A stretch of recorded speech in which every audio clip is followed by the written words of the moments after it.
Ika kurugama kwa nyumba ĩno nĩ kĩonereria atĩ mũikari wa Girigiri akirie kuohoka kĩagago hĩndĩ ĩrĩa aretha motungata ma thirikari mwena ũyũ.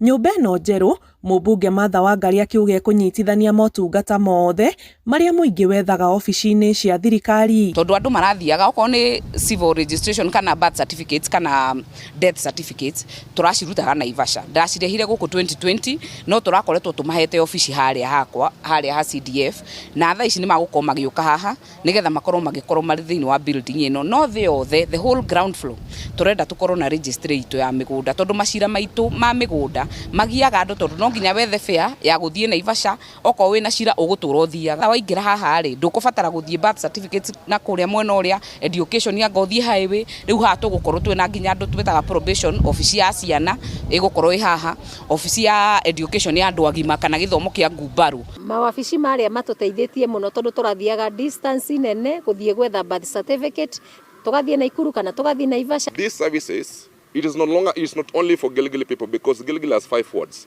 People from Malema will be coming to Gilgil.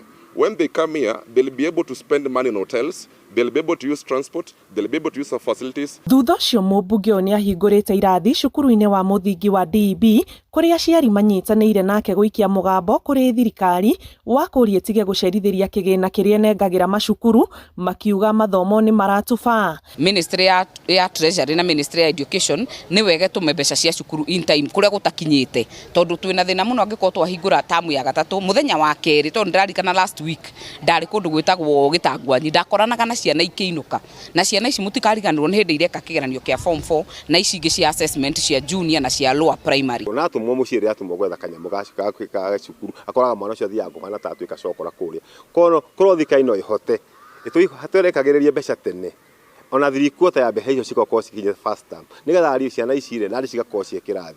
Ino nĩ taũni ĩna mogwati maingĩ kuna vitongoji duni kuna ũgucia wa bangi kũrĩa barabara. Koguo mwana o hĩndĩ ya cukuru thirikari ĩngĩhota kũhota atĩ mwana waingĩra cukuru thinacara thaa 1 thaa 11 mũciĩ hena ũhoro mwega wa gĩthomo nĩ ũhota gũthiĩ wega. Irathi ici ũndũ ũmwe na nyũmba ĩno njerũ ciakĩtwo na kĩgĩna kĩa NGCDF.